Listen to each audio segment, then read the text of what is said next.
Hey guys, welcome back to my channel. So we're gonna jump right in. We're gonna start with a couple of episodes that I have missed. So we catching up. So we playing catch up. I was able to catch up on all of the shows that I missed. So I definitely came here to give my thoughts. Hopefully this mic is working. I wanted to try something new. I'm gonna start trying something new. I always say that in all my videos, and I wanted to see if this mic is working. So hopefully the mic is working. We shall see. We shall see. Anyway, so let's get right started. So we're gonna talk about the nookie thief child. That's what I'm calling him. This episode or this review, I want to say, the nookie thief, because I clearly told y'all that's what he was gonna do, and I clearly told y'all what type of person this dude was. Anyway, let's start right off. We're gonna kick it off where we left off the last time. True is at the gym with his trifling sister who set this all up. I blame the sister. She knew what it was. She trying to front like she didn't know what it was. She knew what it was. So the sister's friend shows up. Her name is Tish too. Her name is Tish. And but she said her name is Shantae. I said, child, okay, girl, okay. You know. Well, how ironic it was that they both named was Shantae. I don't think it was a coincidence. But anyway, this child is grinning from ear to ear. She is eating it up. She's literally blowing him right there on the floor in front of the cameras, child. She can't stop smiling. She is flirting. She is doing all of the things. Okay? She's throwing that body and that cat at him, child, like it was going out of style.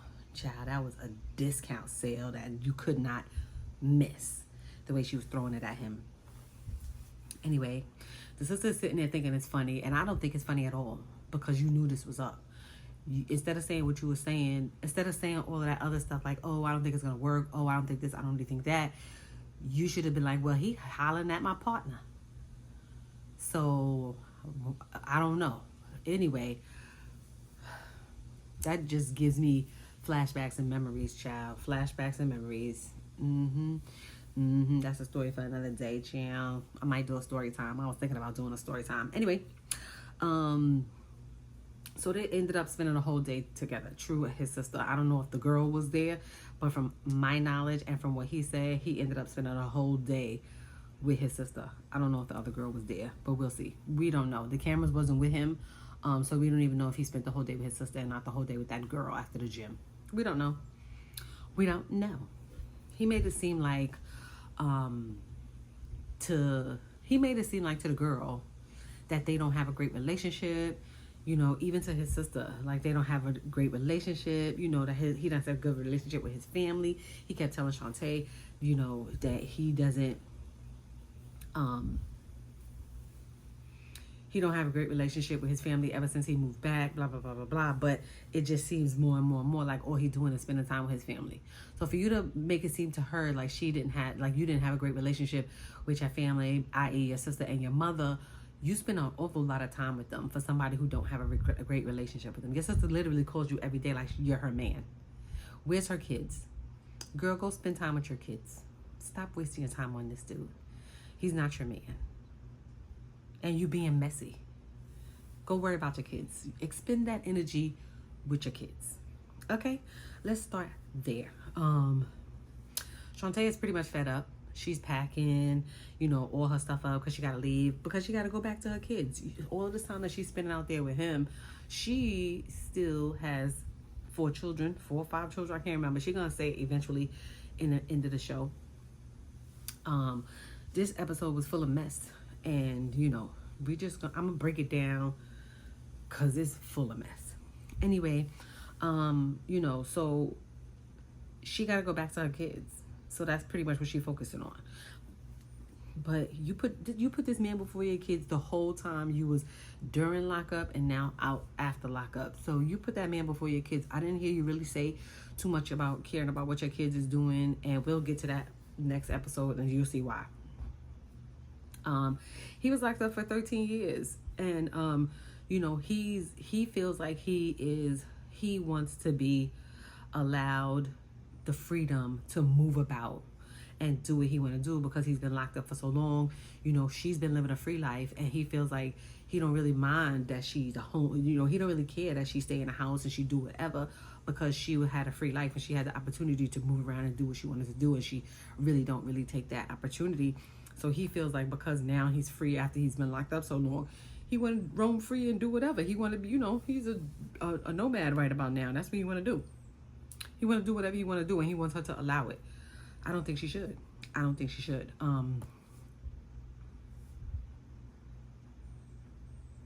He says that he doesn't want to deal with the negativity of anything that's going on in his life right now because he's out and he's free and he's free to do whatever. But my whole thing is, sir, you're bringing the negativity. You're bringing the negativity from the beginning. Not so much when you was in prison, but the moment you stepped out on dry land, you've been bringing the negativity by your little smirks in the confessionals, your little comments in the confessionals, like all of that stuff. Those were all like telltale signs, literally like telltale signs about him and their situation. So he's telling her that that he doesn't want her to feel like he used her, because they start arguing, they going at it. She's packing up her stuff. He see her packing up her stuff, and she angry because he was out most of the night, and then he gets up in the next morning and he's out most of the day with her. You know what I'm saying? It's like he dumped her after he secured the nookie. He's a cookie monster.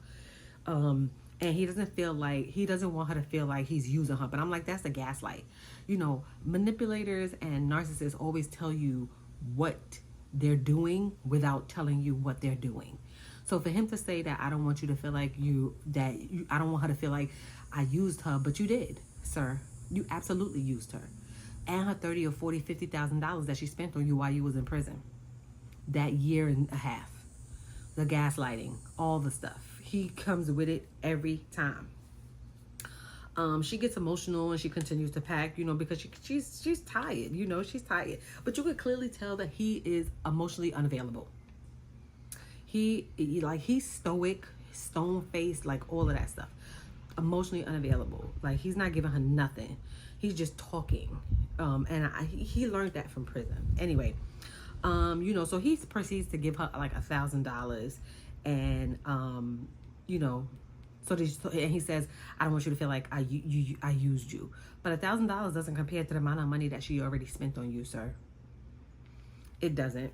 She slaps the money out his hand and stuff like that, but I'm just like, that's because she's angry. I'd have took that money and stuck it right in my suitcase, and still been mad. She runs away and she locks herself in the bathroom for a second and she starts crying, because it's overwhelming to have spent so much time with a person while they locked up emotionally and all of that stuff, and then for them to get out in 2 days and immediately y'all just bumping heads, boom, bumping heads, so she goes to the bathroom and she cries for a little bit, and then he tries to go in the bathroom and console her, and she's like, just leave me alone, I don't want to be bothered. She's emotional right now. She feel like she's stupid. She feels stupid right now because she feel played. And he did play her. He did play her. She didn't want to listen to anything. She's mad that all her friends were saying the same thing, and now she's to the point where she feels like, oh, she should have listened to her friends. Everybody gets that feeling when they get played. They feel like, oh my gosh, the signs was there. I didn't see it. I should have listened to my friend, all of that stuff. So that's where she's at right now. And, so now he's saying that she used him. And I'm just like, sir, That's the build. He's saying that she used him to build her up. And I'm just like, sir, now you're just grasping at straws right about now. And it's a classic narcissistic move where you blame the other person for your actions.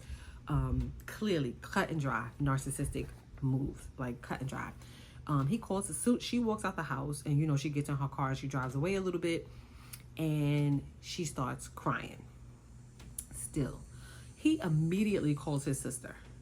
Like 2 seconds after she walked out the house, he calls his sister and was like, "I broke up with Shantae." Like it was like a badge of honor. And she was like, "Oh, is she out of here?" And I'm just like, see, you condoning the shenanigans. You condoning the foolery. And that's unacceptable. Don't worry, honey. You're going to get your karma eventually. You are. Because you knew that he was talking to your homegirl. You encouraged it.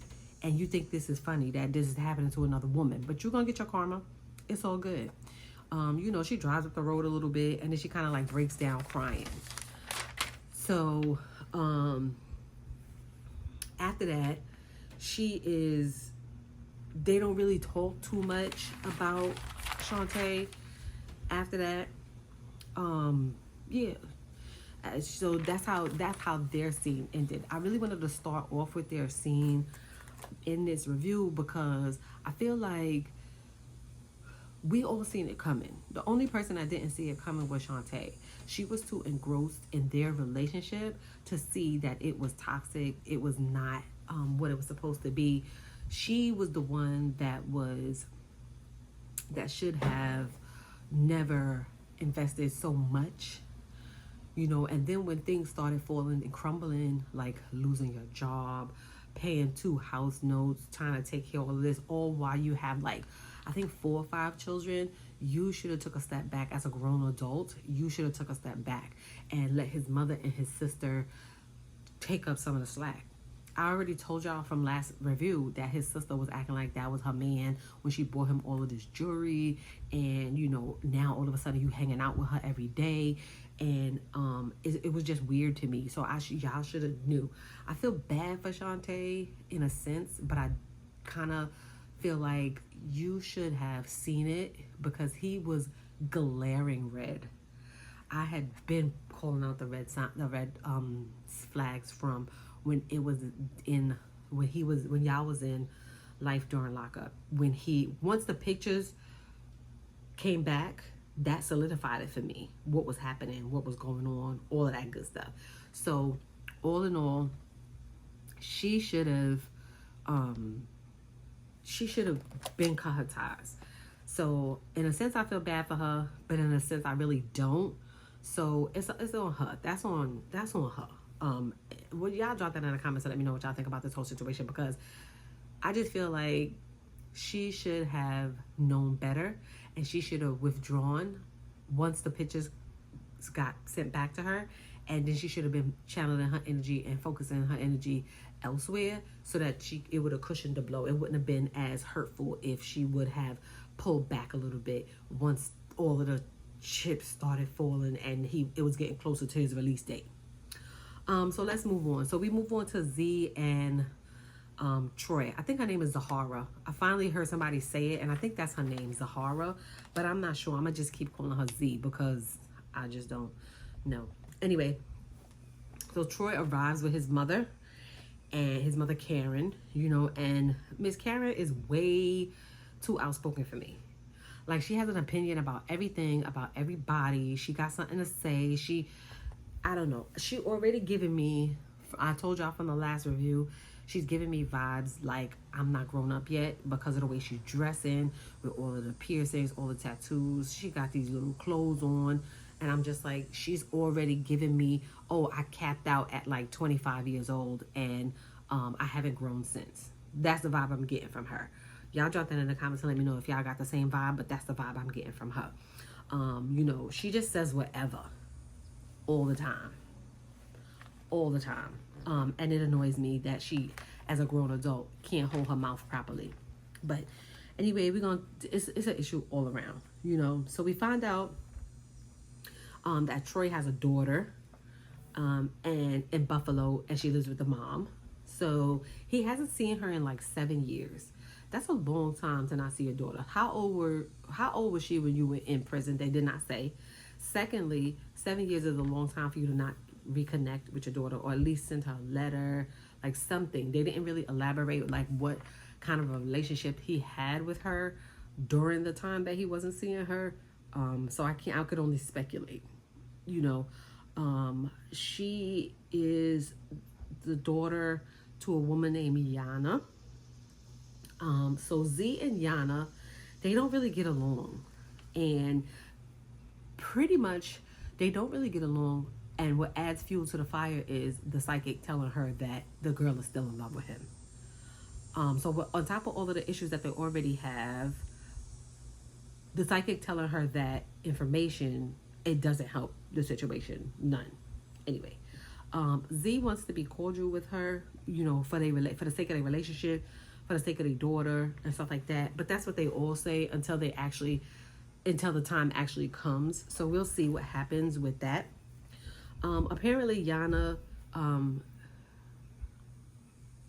she can have men around the children, but the children can't be around, or he can't have women around the children.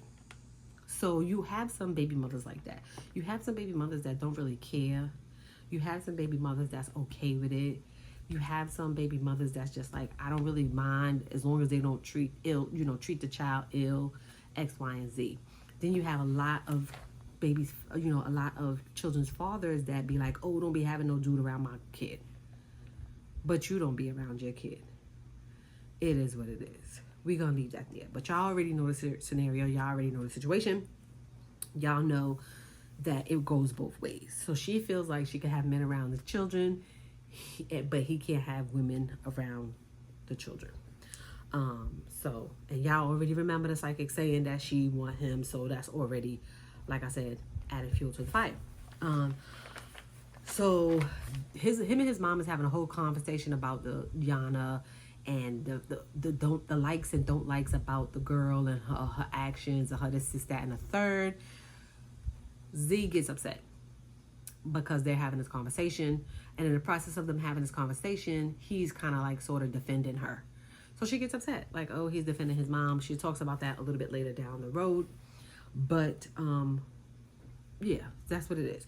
So in the process of them getting upset, he's like, oh, well, he goes to the room. He's like, where am I sleeping? He was like, I don't care where you sleep. Go sleep on the couch. And I'm just like, okay, girl.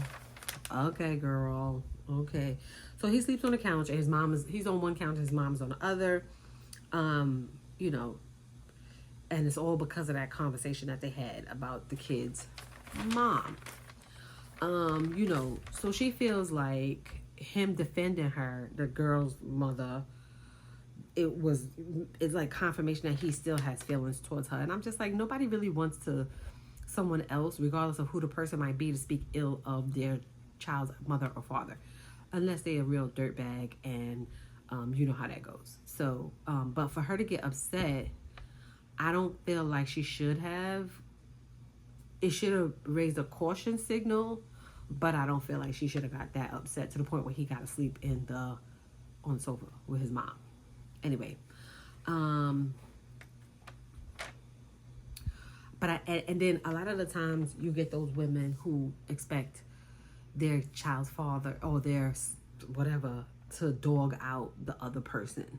So even if they're not together or they have a cordial co-parenting situation, they still expect them to speak ill of them. And I don't understand that. Like, I don't say anything. I don't really care, to some extent. But anyway, so she says she doesn't want to turn any red flags green, but you already started when you forced him to have a relationship with his mom and you invited her to your house. You forced him to have the conversation. Like, you've already started to meddle or mingle in those boundaries when you forced his hand. So for you to say you don't want to turn the red flags green, your red flags, you expected him to turn your red flags green, because that was a red flag for you because you don't respect boundaries. So that would have been a caution for me. So I don't really like the fact that you could sit there and say that, because you're not seeing your actions and your misdeeds. You're just focusing on his.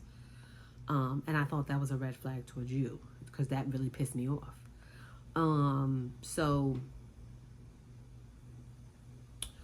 the next day, she wakes up and she still has an attitude. She still don't want to talk. He's trying to talk to her, get to the bottom of it, see how everything is going. She don't want to talk. She's stalking around like somebody stole her bike, child. And, it is what it is. Mom wakes up and she starts with the mess automatically, Karen. And I'm just like, girl, you have the perfect name. You have the perfect name. She starts with the mess. Troy tries to talk to her. And now she feels a little bit apologetic after a while. But you got up initially with attitude. She feels a little bit apologetic now. She feels like her actions was too harsh. And I'm just like, you're a day late and a dollar short, miss. You a day late and a dollar short. But it is what it is, child. It is what it is. They get ready for church. And I feel like that's why she kind of like compromised, because she put on a face because they're going to church. So they get ready for church, and the family, they'll meet the families there. The families will meet. They bring in the mom, his mom and her parents, obviously they are the pastors of the church. So they will meet there. All we hear in the next couple of minutes is that his mother is talking about she going to church with no panties. Child, how do you come on a vacation, even if it's for the weekend, and you don't have extra panties? Even if that's how you walk, like that's how you live your daily life with none, I understand that. But you're coming into somebody else's house, one, and two, don't announce it to the world. We don't want to know. Like, we really don't want to know that you don't have on any undies, child, or not even gonna have any ugh. I was grossed. So the mom, on top of her not having any panties on, Marcus, I'm not wearing any panties. Yes, on top of her not having any panties on, child, she takes gummies. She offers Troy some gummies right before they go to church. So I thought she took one. Child, we gonna find out next episode that she took 3. Not 1, not 2, but 3 gummies before she goes to church to meet this girl's parents, child. Yes. See? Special mother. She's a special mother. And he even took one. Shame on him. Shame on him. So she then proceeds to tell us that she takes about 4 a day.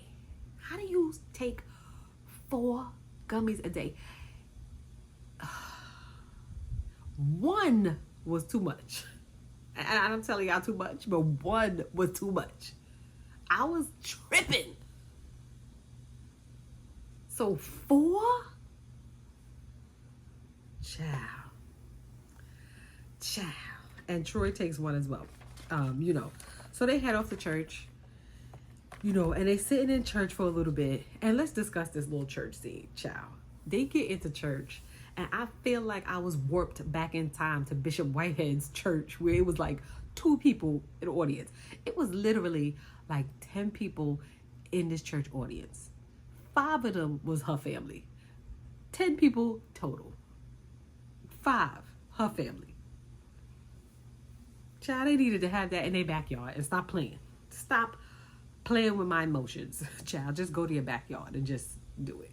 Because 10 people and 5 is your family? Okay, so they sitting there. Mom and dad is preaching. And homegirl, Miss Karen, burst out laughing,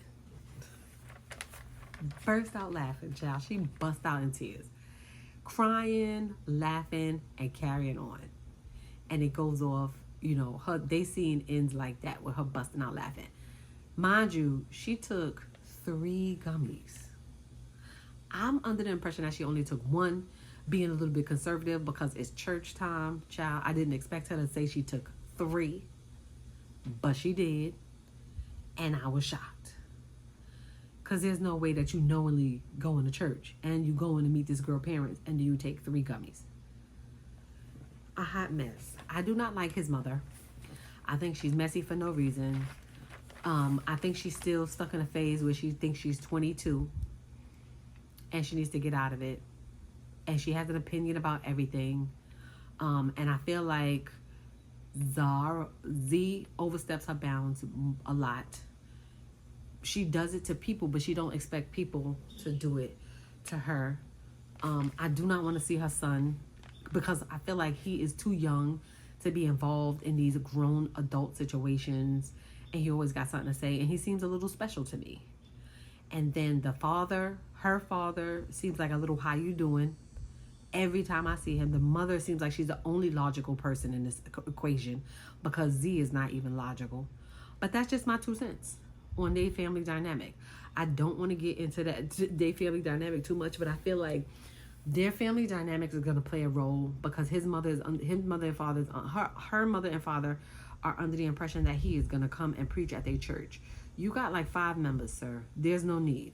You could continue to do what you do.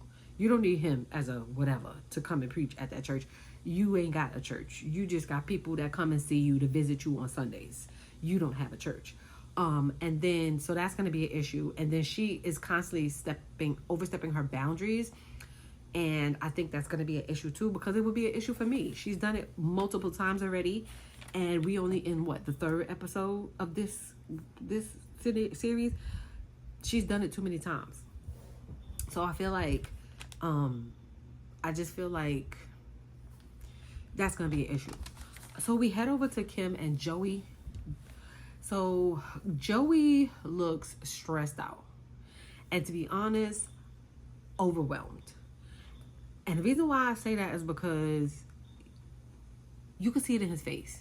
This is a lot. For him to be yanked out of prison or released from prison, because not yanked, but released from prison, and then catapulted into this family dynamic with this woman and her 2 kids where he doesn't even have children.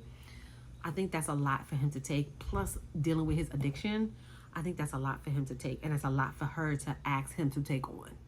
So I feel like she should have rethought the situation and coached him through that a little bit more, because he looked stressed and he looked overwhelmed. He talks about he feels like a dad, and I'm just like, sir, you are a dad technically to these 2 boys. You clearly are a dad, and that is her intentions, because she kept saying it before you even got here, that y'all gonna be a family, you gonna help her take care of her kids. That's what she's looking for, you to be a dad. So for you to sit here and say I feel like a dad, no, you are a dad, sir. I don't understand what it looks like to you, but this is what dads do. So there's a miscommunication. I don't know what the breakdown is. But then, so this is already too much for him. And it's only his first night. So that's the vibes that I'm getting from him. Like, it's a lot for him. It's his first night. It's a lot. He's already overstimulated. So he needs something. I don't know what it is, but he needs something. This poor woman is tracking every device, everything that this dude owns on his body. I'm surprised she don't stitch one in a air tag in his underwear. She's tracking everything about this dude. Like, when I say everything, I mean everything about this dude she's tracking. And I'm just like, yo, why? If you have to go through that extent where you put a air tag in a car, a tracker on the phone, and possibly an air tag in his wallet, like, why? Just because you know where he at? If he gonna relapse, he gonna relapse regardless of what the case may be. And that ain't gonna have nothing to do with you. That's gonna all do with him. And there's nothing that you could do about it. So for you to be putting all those air tags in this and this, that's too much time and energy that you spending on him that you could be invested in your children. His mom helps you take care of your children. You could be investing that time in your children and not on him and putting air tags in all of his devices. Y'all drop that in the comments and think, and let me know if y'all think that that's a little bit overboard, that she's doing too much. Because I feel like she's doing too much. Somebody keeps calling his phone, child, and he only been out for a day.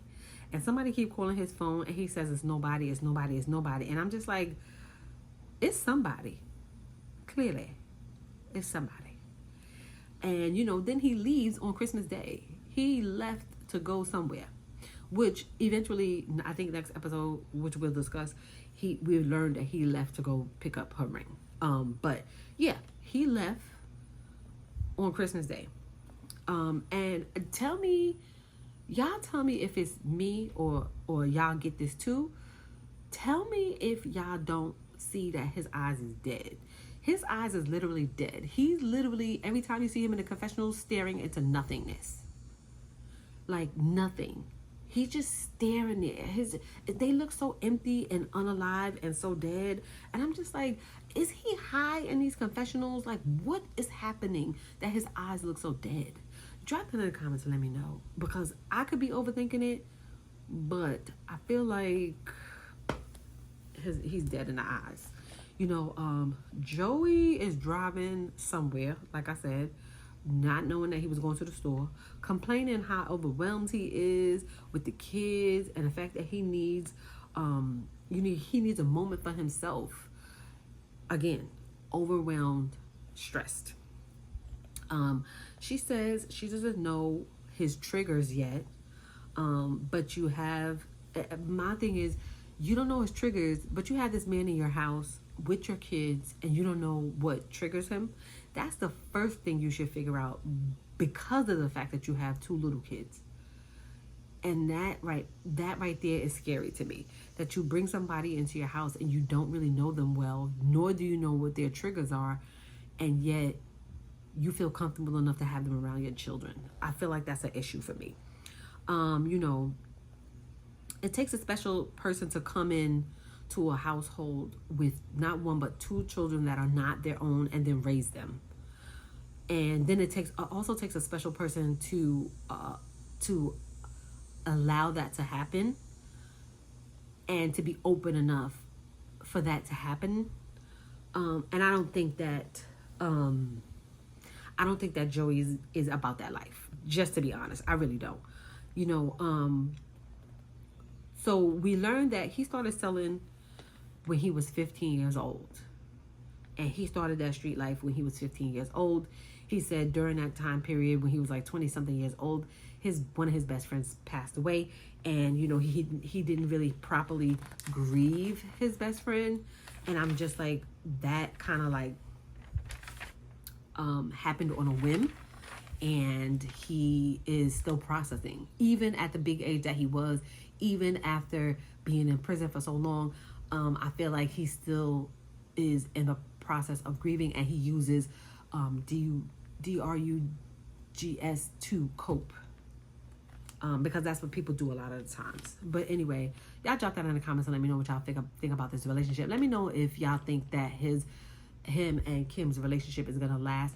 I think he's gonna bail after a while, because I think it's gonna get a bit too overwhelming for him, and I think that he's not gonna be able to cope, and he's gonna want to go back on DRUGS, and it's not gonna work. And then you can't have somebody that volatile and that unpredictable around your children. So her best bet, from my advice from her, is to leave while you can. But next episode, he does something crazy, and I'm just like, girl, you gonna be in it for the long haul? I don't think so. So we head over to Julian and Christine. They wake up in their hotel room, and they say that the night was great. They did it 4 times, child. Ooh, they was getting it popping. They was banging it 4 times. That's a lot of times, child. That's a lot of times in one night. Girl, that coochie is sore. Anyway, you like it, I love it, girl. You like it, I love it.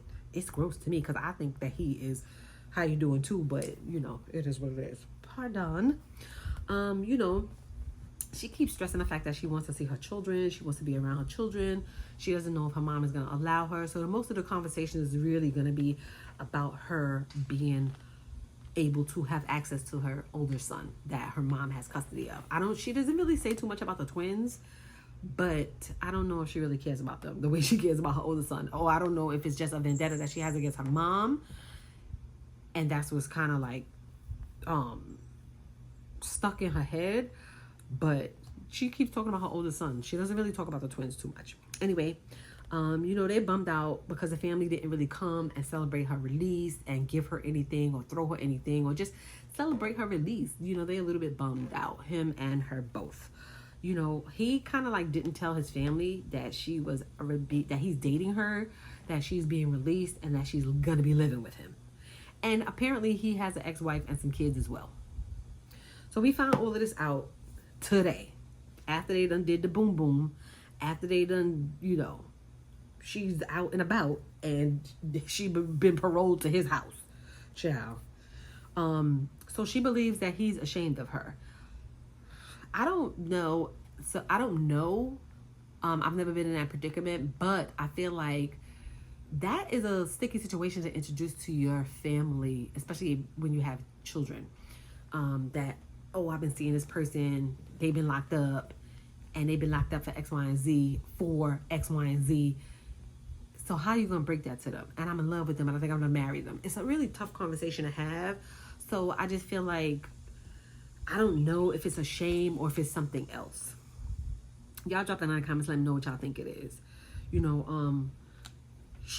Christina goes out that morning and she gets all dolled up because she says she, in prison it's a little bit different. She didn't really want to do all of that, and so she didn't cut her hair, nothing. So she went and got her hair done. She got all dolled up, because she hasn't done it in a while, and she wanted to enjoy that. So I was here for it, and I'm just like, okay, I'm here for it. I just feel like, do what you need to do initially when you get out, but then you also have to get your priorities straight.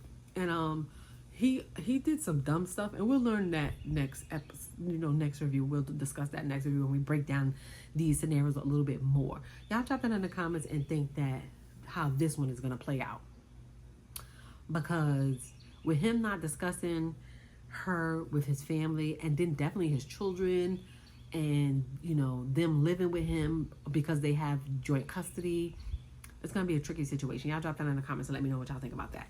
So then finally we get to Hope and Arthur. This is not the last couple, but we're just going to talk about Hope and Arthur right now. Arthur meets up with his mom. Arthur and his mom look like they in love. They look like they a whole couple. They look like they in love, like they are dating one another. And that is the vibe that I get from them. I literally get boyfriend vibes from the mother, and mainly from the mother. The mother it seems to me like she feels like this is her husband. To the 10th degree, that's the vibe I'm getting from her. The whole scene, this whole scene that they was together.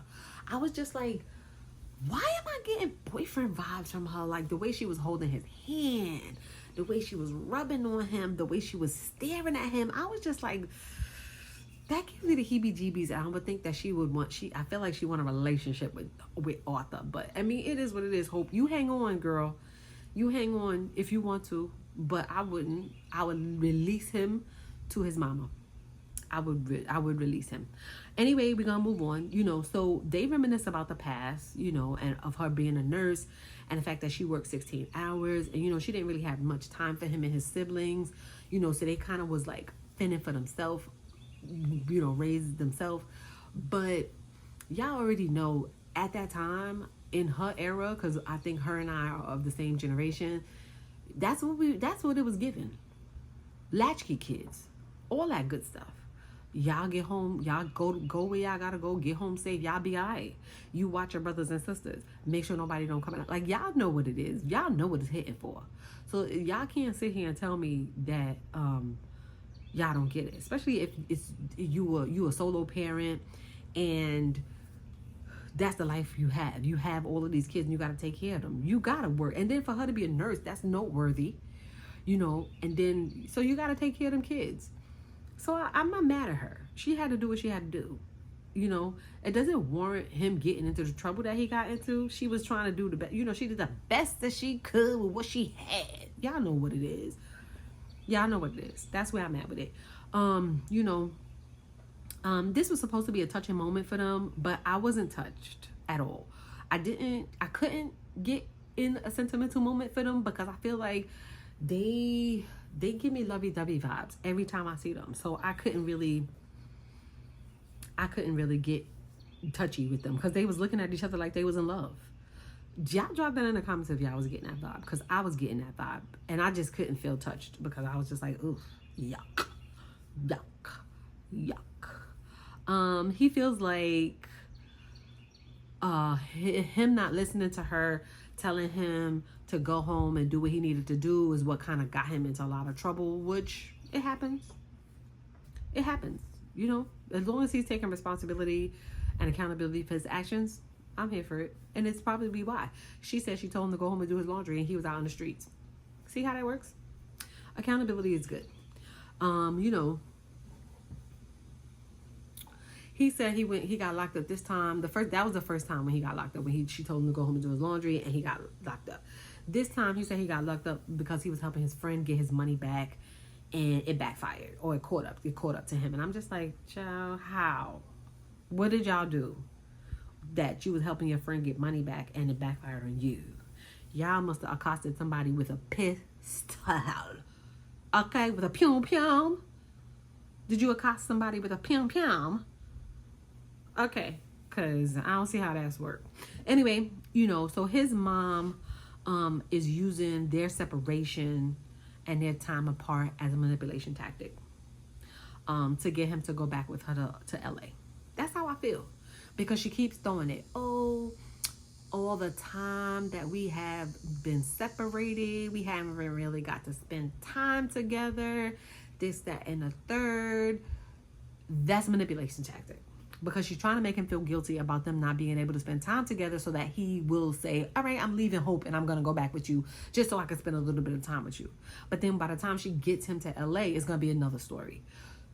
So that's a manipulation tactic. And like I said, she acts like she's in love with him. So I get it.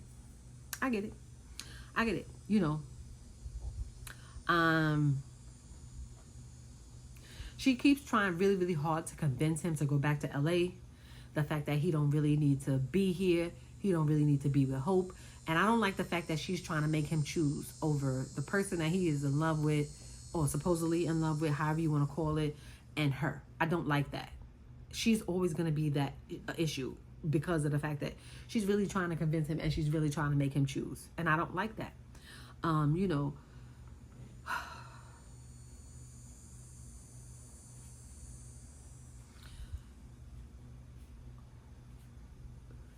okay, so I don't like the fact that she held his hand like that, the way they walked away. Like, he's not a baby. He's not 5 years old. He doesn't have to be led. He doesn't like none of that stuff. He's grown.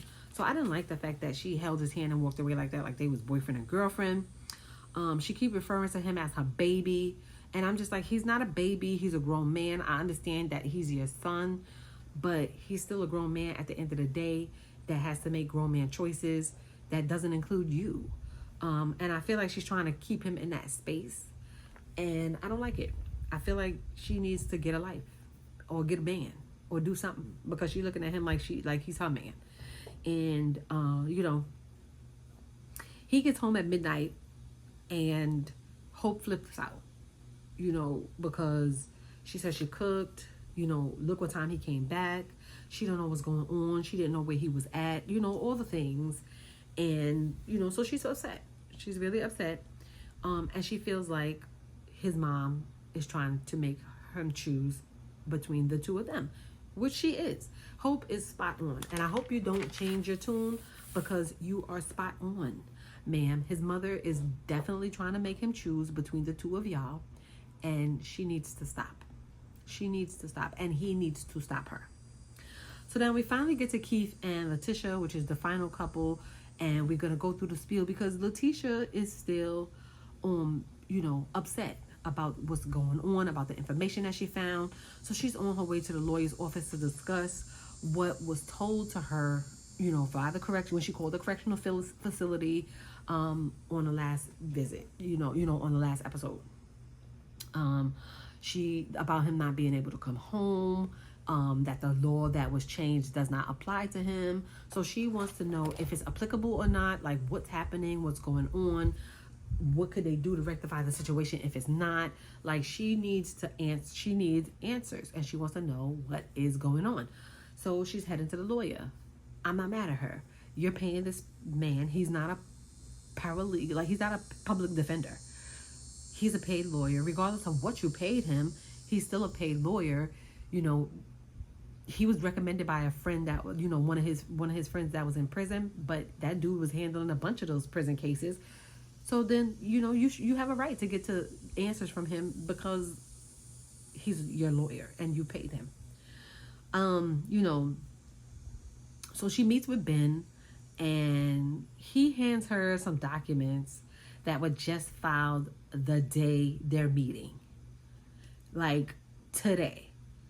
And I'm just like, why did she have to meet you in person for these documents to get filed? Why were you not answering her phone calls? Why didn't you tell her this before she showed up with these cameras? You're dropping the ball, sir. And you don't think that she's diligent like a lot of people are not. They just be letting whatever happen. You don't feel like she's diligent enough to be asking questions and making you do your job. Make sure you do your job. She's paying you. You know, Ben seems like he's just talking the talk, like he's just saying words. You know, Letitia feels the same, which I agree. He's just saying words, and he's trying to explain stuff, and I'm just like, sir, you're just literally saying words. I don't really think that you are doing what you're supposed to do, but we'll see. You know, Ben says he's solely in charge of Keith's case. There's nobody, not a public defender, not nobody that's gonna fight for him the way that he, you know, fight for him the way that he's gonna fight for Keith. And nobody can really give her those answers because, you know, he's not a public defender. He's actually a paid lawyer. Okay, sir, then just do your job. You know, Tisha is stressed out. She's really stressed out about all the news that she has recently found out. So she meets up with her friend, Nikki, and, you know, to decompress. And just, you know, sometimes you want to meet up with your friend and have that conversation and get it all off your chest, and then you'll feel better. She want to have a woosah moment. She want to have a drink. She want to have a cocktail. She want to enjoy her time just to decompress and then, you know, get back to real life. So that's what happens, you know. All of this, she says all of this is affecting her finances now, and she doesn't know what to do. It's a lot. Taking care of a business, paying your employees, making sure your husband is okay in prison, taking care of your kids and your home. It's a lot. You know, so she is stressed out about that, and it goes off. And that was the end of this episode, and pretty much the end of this review. I kind of think that a lot of these relationships are not going to make it, and that's just my episode 3 analysis so far. I'm hoping that maybe Letitia and Keith will probably, I think they will probably make it. But as far as like the other couples, like Zoe and Troy, I don't know. Arthur and Hope, that one is really up in the air. Kim and Joey, I don't think so, because I think he's gonna relapse. Julian and Christine, that one is a little bit iffy too. And then, you know, Shantae and Troy definitely needs to go their own ways. That is my spiel. Y'all know what it is. Drop down in the comments and let me know what you think, and I will see you guys in the next one. Peace.